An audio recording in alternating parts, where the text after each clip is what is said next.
Nico. He wrote the wonderful book, as you all know. That's why we're here. I'm very proud of you, by the way. Thank you. Congratulations. I'm very proud of you. You can't be proud of me. This is your Q&A. Me too. I want to talk about how I met Nico because it was really interesting. It was on Instagram. Very interesting place to meet someone. Then we matched on Hinge and decided to take it to the next step and become friends. But no, Nico at the time, this was probably, I think like 8 years ago, Nico was kind of walking around a lot, as he does now. But he was walking around without a purpose, really.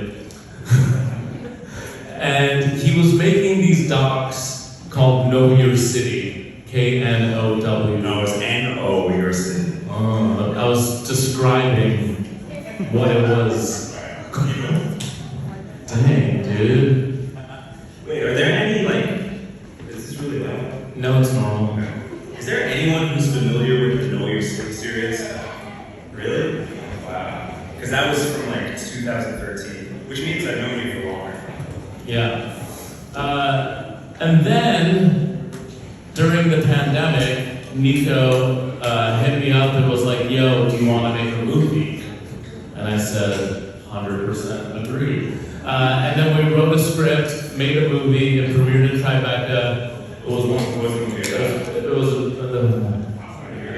has anyone seen the movie? Yeah! They know what it's about. A lot of people don't know what it's about. Well, you didn't include bathrooms in your book. The movie was about a guy who really had to use a bathroom in New York City. As we all know, that's almost impossible to do. And I wish you would have had a section in the book, Best Bathrooms in New York. Part two.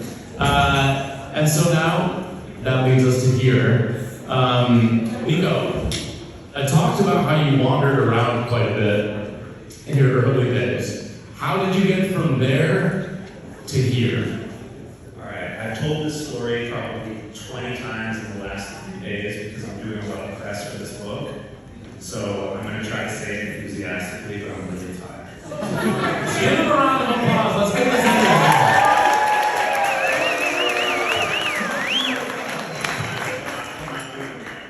Alright, so I'm born and raised in New York. I grew up in Union Square.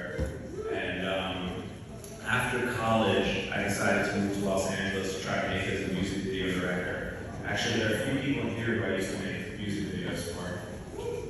Shout out for sure. But I moved out to Los Angeles to try to make it as a music video director, and I didn't have a driver's license. I failed my test 3 times. I shared a room with someone from Craigslist. I wasn't looking for work. I was miserable. And I moved back to New York, living with my parents, sort of contemplating what I was going to do next, because I knew I wasn't going to make it as a music video director. And one day I was just hanging out in Union Square, figuring out what I was going to do next. And out of the corner of my eye, I noticed this street character who I'd seen all throughout high school. He was this tall white dude with dreadlocks who carried around a 10-pound sign that said the 6'7" Jew will freestyle rap for you. And I always kind of wondered what this dude's deal was, but I was too, at that point, I was too shy to talk to anybody. I was a stranger. But I kind of used this low point in my life as an opportunity to just break out my shell and talk to a random guy. And we ended up walking around the city together, touring the story, and by the end of us hanging out, I asked if I could make a documentary. And that ended up being the first episode of Know Your City.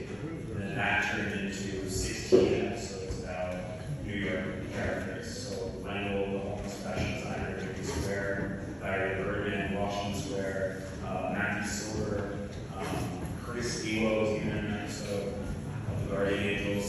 And these videos, I was really proud of them, but they weren't really getting the views that I was hoping for. So this was 2013, around the time that Instagram introduced 60-second video. So I decided to take these people and share their stories on Instagram, just straight from my phone, no editing, not polishing or anything. And then that turned turned into 1.4 million followers. How long did that take? Well, from 2013 to now. Not an overnight success. Takes a lot of work. Your work has been characterized as an influencer. You and I were both on the same list recently of. Okay, I wasn't on the list. I wasn't on the list. You were on a list recently. I'm just kidding. I'm kidding. You're not kidding. We were on a list recently, and I also don't characterize myself as such, but the top 50 most influential creators in the world. Influential influencers in the world. How does that make you feel? Well, as you know, and I think you agree with this, I don't like that term influencer. I feel like when you think of an influencer, you think of, and no shots at these people, but like people who show their food or like, take selfies and whatnot. And I kind of like always thought what I did was art. So yeah, whenever someone uses that title, it's just like a little annoying, because I hope that they see more than that. But, sometimes it was very much. What would you call yourself? Oh man. Storyteller? Documentarian. But then I do Entrepreneur? other things too. I'm organized somehow. But, I can't complain. It's not the title that I want, but life is good. That's the way that it works. I've often wondered, what is your day like? Like, what is the day in the life of New York Nico? How does that look? How do you plan where to go? How do you get all these places? It makes them, sometimes you're like in 7 places at the same time. Yeah, I bike a lot during the summer. It's like 75 to 100 miles a week, so that's kind of how I'm able to get around quite a bit. But in terms of a lot of people are curious about the events that I go to. I try to hit all the major events in New York. It's just super fun. It's a good place to scout town. And they pretty much happen at the same time every year, so I just know what these events are. And sometimes things pop up randomly, like there was a calisthenics contest that happened a couple weeks ago, and I'm trying to talk about that. So I have people who kind of tip me off from this. You have birds. They're watching. How was the calisthenics competition? Great. Yeah. They're doing pull-ups, dips, like acrobatics. It's cool. And where was it? It's in Chelsea Park. Do you ever feel skeptical of like going to something? Like you're like, yeah, it's not gonna be that. Like, how do you do that? Because it's hard to get out of bed. No. That's what gets me out of bed. It's like I want to go outside. And to call back to outward. So, don't understand.